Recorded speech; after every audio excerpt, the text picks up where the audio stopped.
In our effort to digest and interpret and understand Saba Saba 2023, it is necessary for us to dig much deeper to understand the major controlling factors that are going to decide what is going to happen in Kenya next. And in my opinion, as I've said on this channel many times, what is going to unfold in our dear motherland is rather obvious. And indeed, many Kenyans have already seen it. But on my show today, I want us to dig a little deeper to confirm why the way we are thinking is 100%, 1000% correct. And let us start with the very revealing remarks of former Chief Justice, indeed the first Chief Justice under the new 2010 Constitution, former Chief Justice Willie Mutunga, who yesterday was seen by our press very busy in a supermarket shopping. Not for himself, but shopping essentials, food, toilet paper, etc., etc., for the Kenyans held by police for demonstrating peacefully. In other words, Kenyans held by the government for exercising their constitutional rights.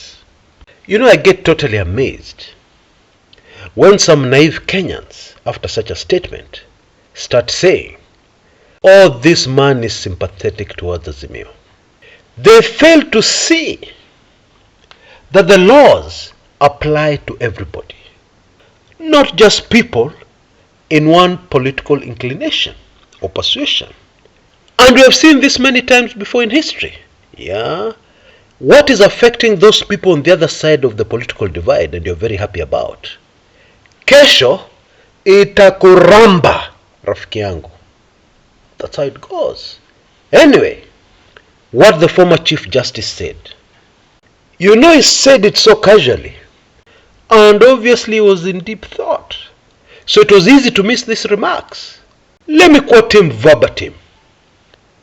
Hii police force ni ya wakoloni. Inaonekana mkoloni ajaondoka. Bila kizungu nyingi au Kiswahili nyingi, what he was saying is that the mzungu has not yet left, still very present, still controlling the country called Kenya. It is worth noting, for students of politics and students of Kenyan history, that for the first time since our independence, the issue of the mzungu controlling what happens in motherland Kenya has come to the forefront.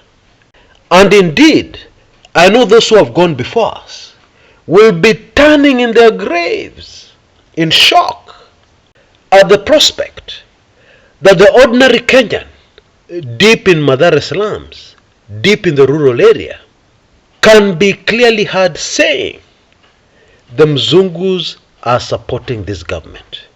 Now that's very major, extremely major. And I shall come back to that point later on. Please stay with me on this show. But first of all, I'd like us to start with a quote from the Chinese, who through the ages have been known for their wisdom. Chairman Mao, who ruled and dominated the nation called China for decades, said the following: human factor is essential for any great undertaking. The human factor, human weaknesses and strengths, can be the deciding factor in a major undertaking. Like what is going on in Kenya right now, where the vast majority of Kenyans are fighting against a minority government. Okay? How so? I hear you asking. Well, let's start this story at the beginning. The Saba Saba demonstrations countrywide were hugely successful. Indeed, I can confidently say, having studied all past Saba Sabas, that Saba Saba 2023 was by far the most successful Saba Saba in the history of our country. And we must acknowledge the fact that behind it went a lot of thinking, a lot of planning, a lot of organizing. Yeah, this didn't happen by accident. And indeed, Azimio capped it all by launching a devastating new move against the UDA government, against the Kumekucha government, that of collecting over 10 million signatures from Kenyans and Kenyan voters. There is a lot that has been said about the signatures. Many people have rubbished this initiative. But here let us keep it very simple so that it's very clear. If you are living in a country where a government that claims it won the elections is in power, and the opposition manages to collect over 10 million signatures against that government, a number that is not too far from the total number of registered voters in that country. And we're not talking about Kenya, we're just talking about any country on the planet.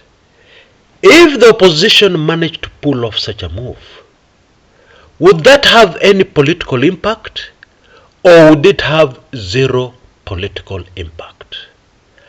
Answer that question, will be opened, and you will understand how deadly, just how deadly, this latest Azimio move is. And let me give you an additional clue.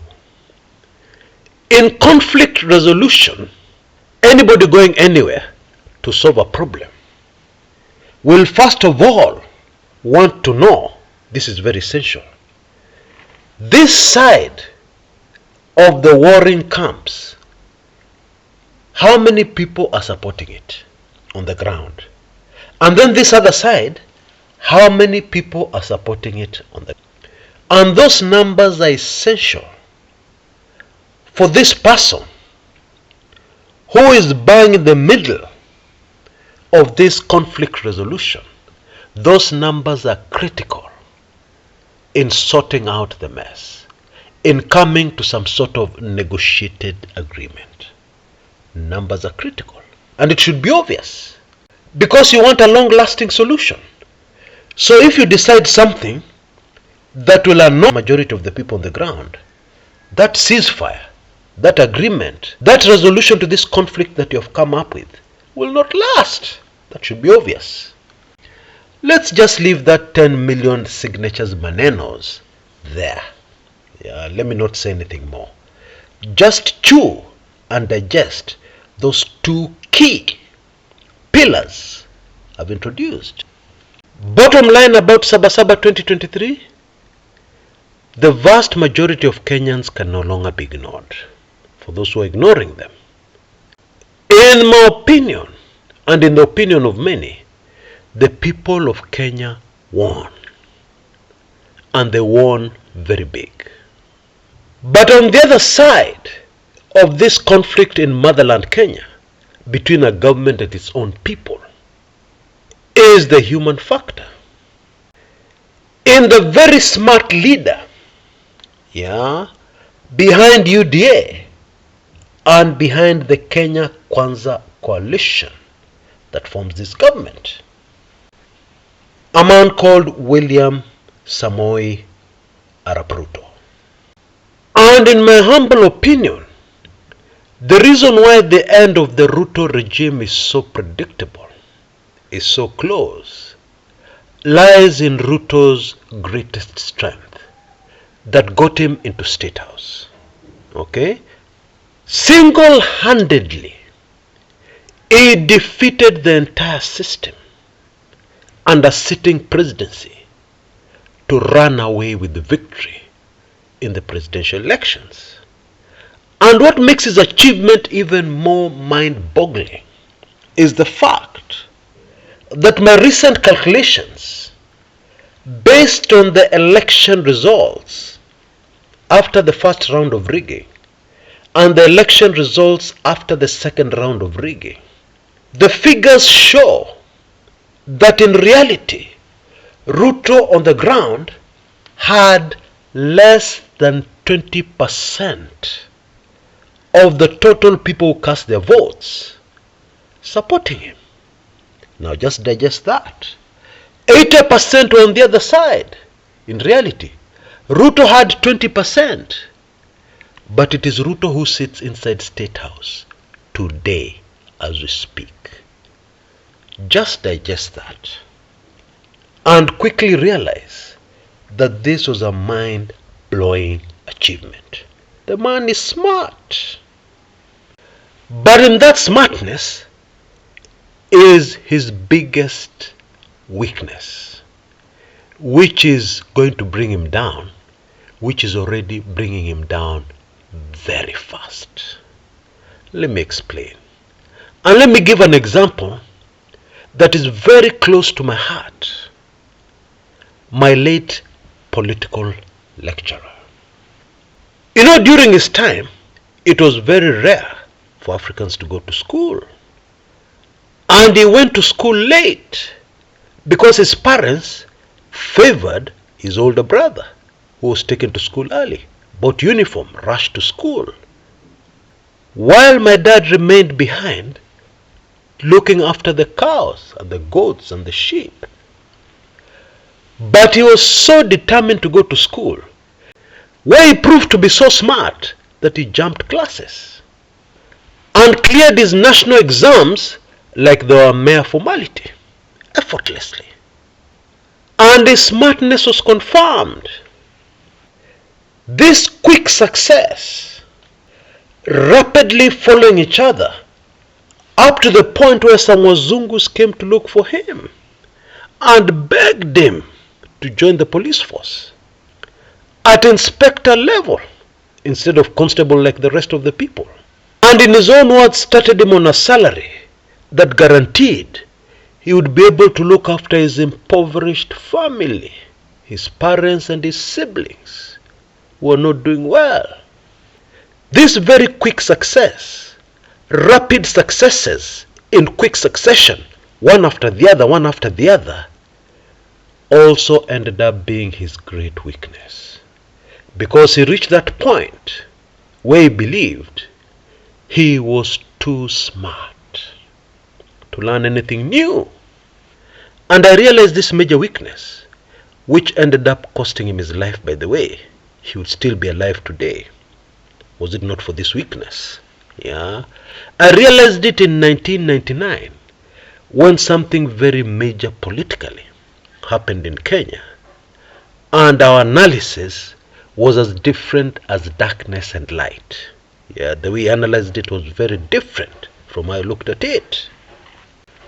By then I was a seasoned student of politics under him.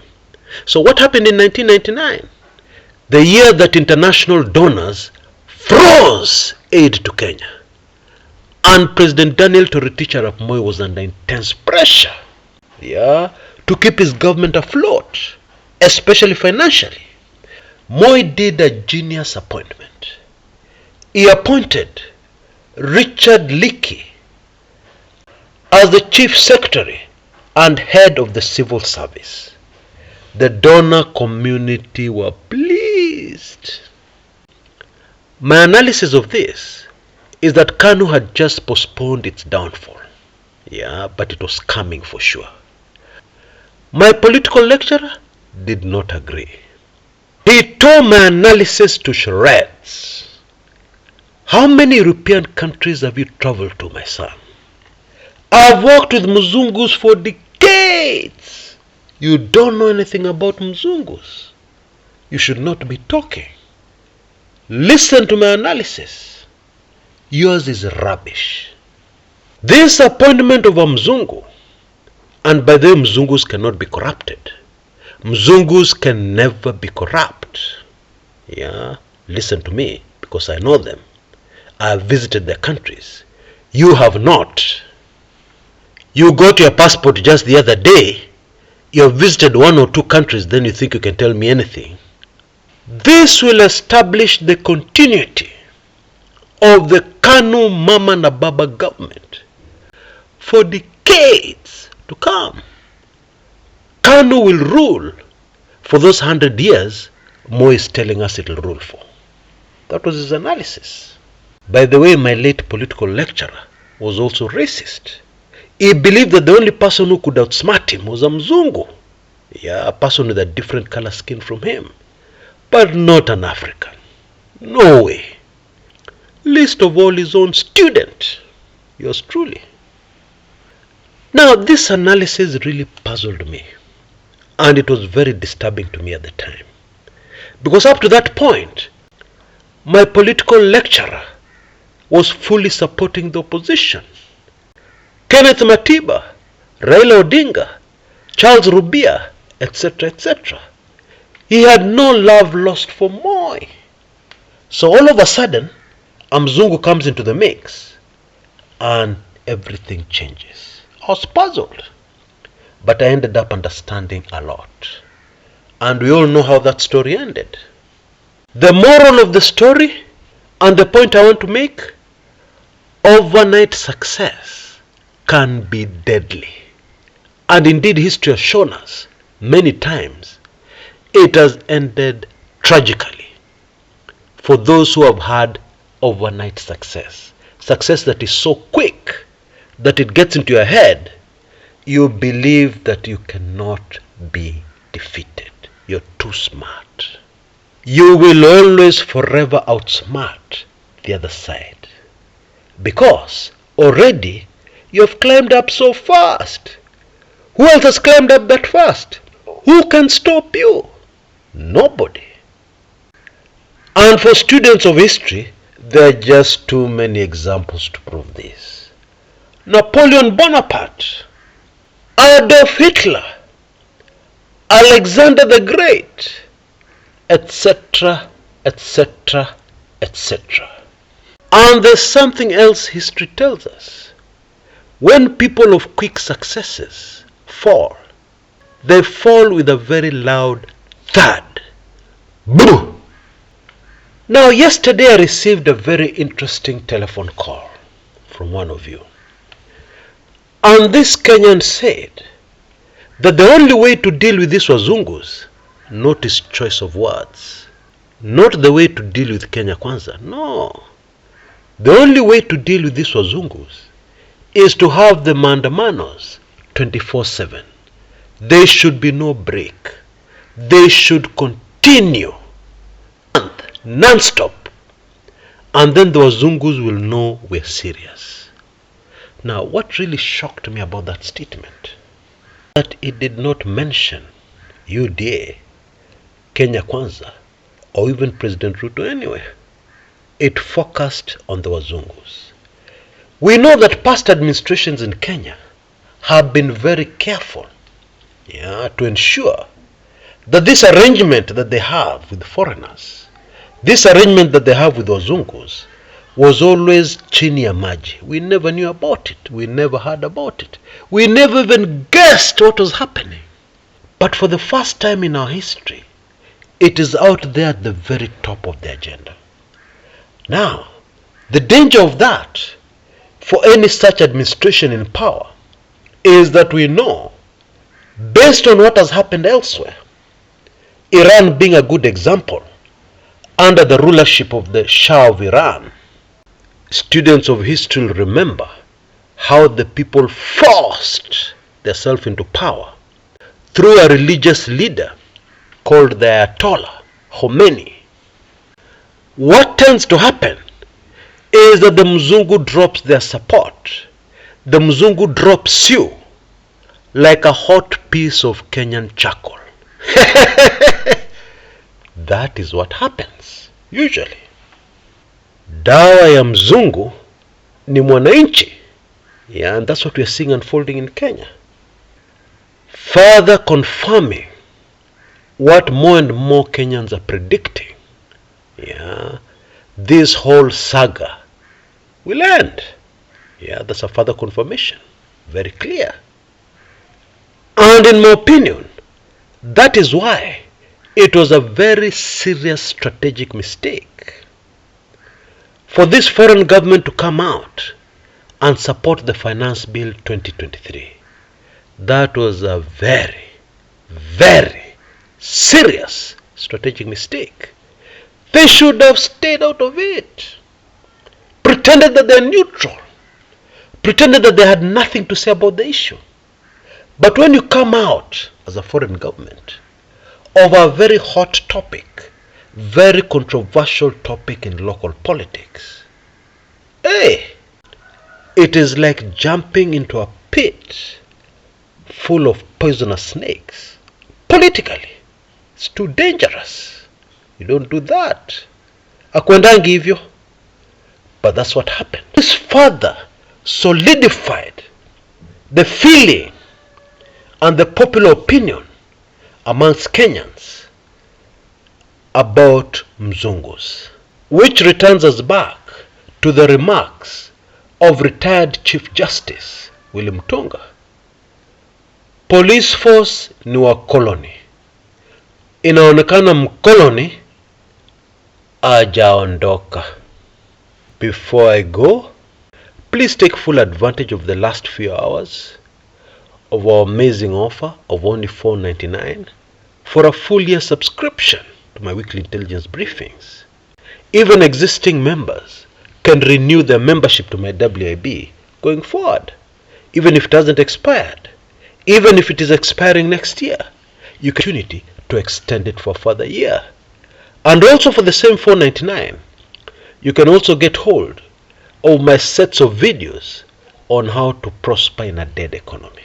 Yeah, we're just going through the last few hours. I believe you can see details on your screens right now. We're just doing a countdown of the last few hours of this offer.